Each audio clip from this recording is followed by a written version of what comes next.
बोलिए भारत माता की। भाई ये बीकानेर की आवाज तो पाकिस्तान तक जानी चाहिए ना, ये बॉर्डर का जिला है, इसलिए दोनों हाथों की मुट्ठी खींचेंगे और जोर से बोलेंगे भारत माता की, भारत माता की, भारत माता की, वंदे वंदे। आज के इस विभाजन विभीषका स्मृति दिवस के इस संगोष्ठी के कार्यक्रम में मंच पर विराजमान आपके अपने ही लाडले देश के कानून मंत्री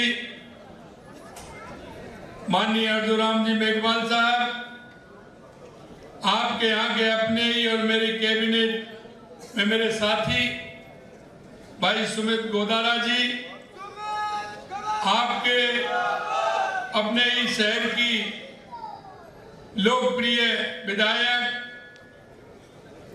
सुश्री सिद्धि कुमारी जी, शहर के विधायक भाई जेठानंद जी, खाजूवाला के विधायक डॉक्टर विश्वनाथ मेघवाल, डूंगरगढ़ के विधायक भाई ताराचंद सारस्वत जी, कोलायत के विधायक भाई अंशुमान भाटी जी, पार्टी की जिला अध्यक्ष सुमन छाछेड़ जी, ग्रामीण के अध्यक्ष भाई श्याम पंचारिया जी, प्रदेश के मंत्री भाई विजेंद्र पूनिया जी, जिले के प्रभारी दशरथ सिंह शेखावत जी, और इस यात्रा के तिरंगा यात्रा के विभीषका कार्यक्रम के प्रभारी हमारे दौंद के विधायक भाई गोवर्धन वर्मा जी, भाई ओम सारस्वत जी, राम गोपाल सुतार जी, बिहारी लाल बिश्नोई जी, चंपालाल गैदर साहब, अवनेश मैडसी जी, श्रीमती सुशीला राजपुरोहित जी, अविनाश जोशी जी, राजेंद्र पवार जी और मंच पर बैठे सभी नेतागण और इस कार्यक्रम में आए मेरे मोतियों से महंगे मेरे भाई और बहनों, सबसे पहले तो मैं आप सभी का अभिनंदन करता हूं, वंदन करता हूं, आप सभी को मैं प्रणाम करता हूं।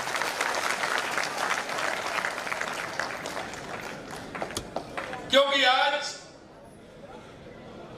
की अगर मैं स्मृति की बात करूं तो आज ये वो दिन है जो विभाजन विभीषका का दिन, अगर जब हम इसको याद करते हैं तो मन में तड़पन लग जाती है, मन के अंदर जो विचार आते हैं और वो विचार आना स्वाभाविक है, क्योंकि इस देश को आजाद कराने के लिए हमारे उन बलिदानियों ने, मां भारती के उन सपूतों ने अपने आप को समर्पित कर दिया और समर्पित ही नहीं, उन्होंने एक लंबी लड़ाई लड़ी थी इस देश के अंदर। हमेशा से आपने देखा होगा, कभी इस देश में हूण आए, कभी कुषाण आए, तो कभी इस्लाम आया, तो कभी अंग्रेज आए, लेकिन मैं एक ही बात कहना चाहता हूं मेरे भाई और बहनों, हमारे उन पूर्वजों ने कभी हार नहीं मानी और सभी से लोहा लेकर देश को आजाद कराने का काम किया। यह लड़ाई कोई 1 साल 2 साल की नहीं है, कितने अंतराल तक हमारे उन बुजुर्गों ने यह लड़ाई लड़ी, हमारे उन महापुरुषों ने लड़ाई लड़ी, यह भी हमें ध्यान रखना चाहिए। और ये लड़ाई किसके लिए लड़ी, ये भी हमें ज्ञात होना चाहिए, क्योंकि उन्होंने तो अपने आप को समर्पित कर दिया, अपने आप को मां भारती की बलवेदी को भेंट कर दिया। उन्होंने इस आजादी की लड़ाई लड़ी तो सिर्फ आने वाली पीढ़ी की लड़ी थी कि जिससे आने वाली पीढ़ी मेरी सुरक्षित रह सके। मेरे भाई और बहनों, मैं इतना कहना चाहता हूं कि विभाजन की त्रासदी, क्यों एक तरफ देश को आजादी मिल रही,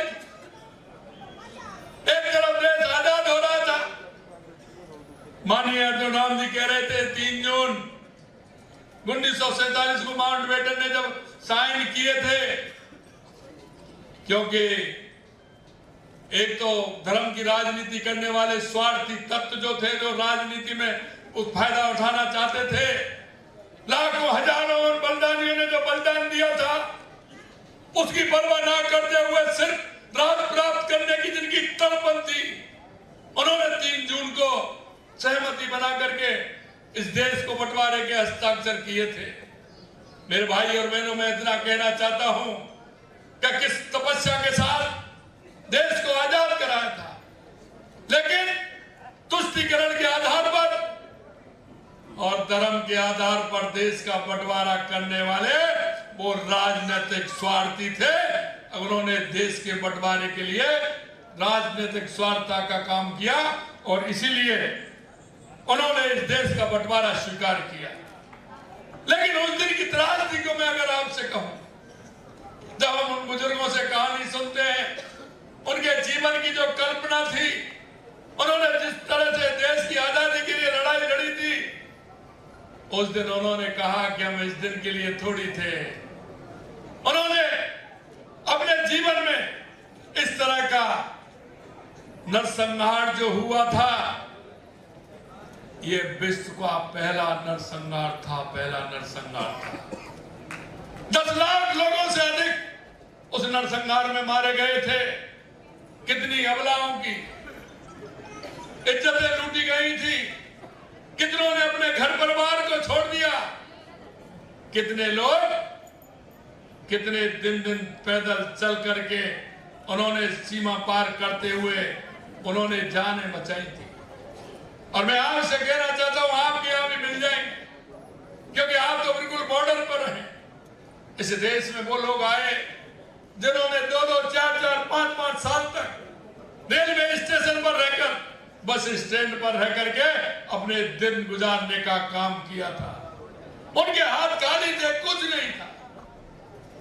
उनके परिवार, उनकी जमीन, उनकी जायदाद, दुकान, मकान, सबका सब कुछ रह गया।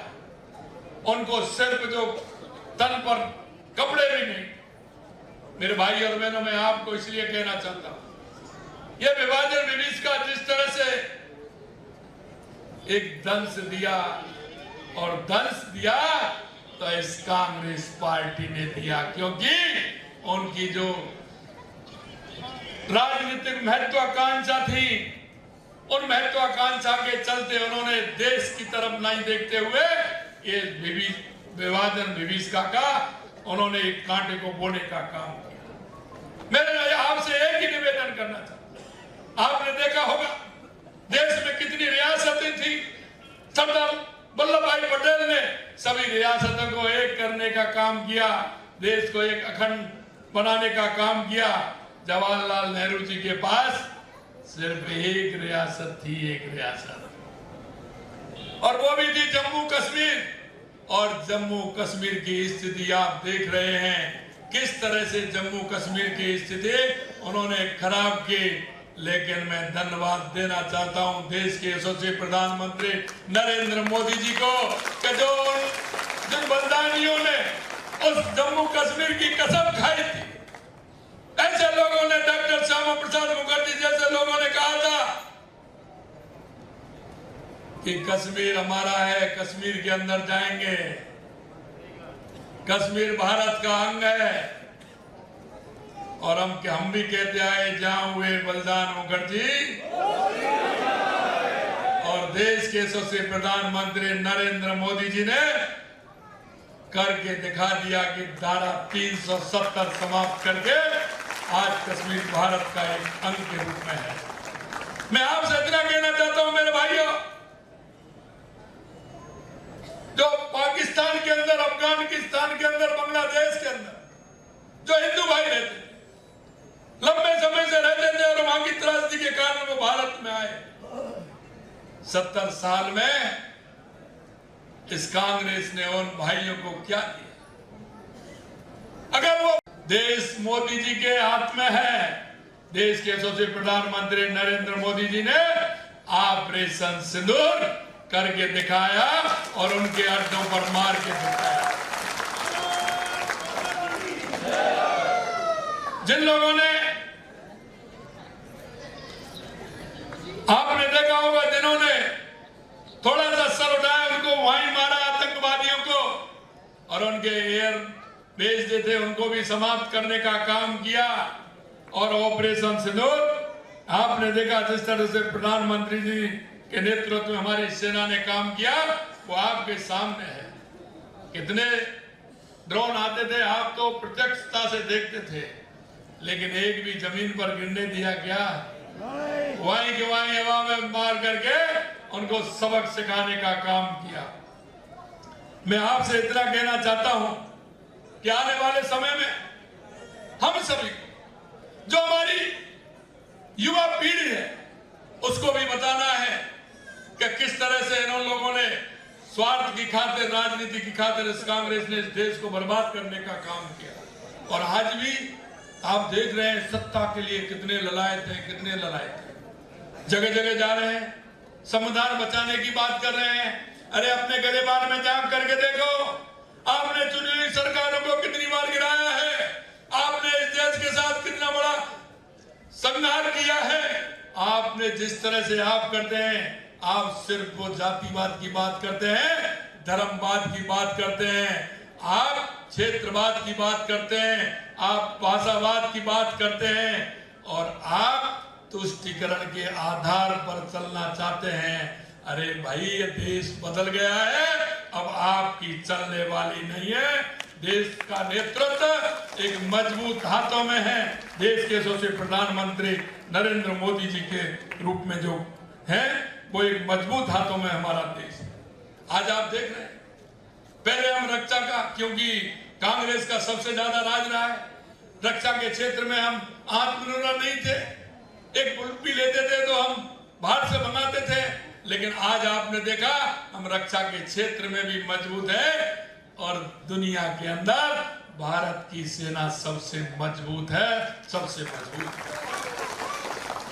आज हम आत्मनिर्भर है। आपने देखा ऑपरेशन सिंदूर के अंदर जो भारत में निर्मित जो हमारे हथियार हैं उनका हमने काम लिया। दुनिया के देश जो छोटे मोटे देश हैं वो देख रहे हैं कि भारत जिस तरह से आगे बढ़ रहा है। मोदी जी के नेतृत्व में अर्थव्यवस्था हमारी 11वें पायदान पर थी, कुछ दिन पहले 5वें पर थी, हम चौथे पर गए।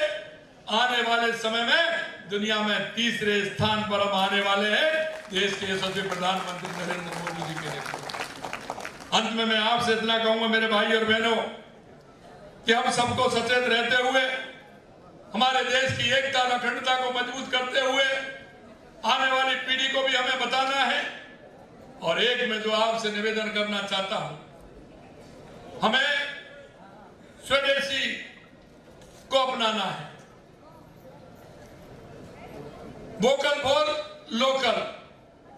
हमारे बने हुए जो सामान है, आप पहले देखते थे हमारे गांव में उत्पादन होता था, धीरे धीरे वो सब कम हुआ।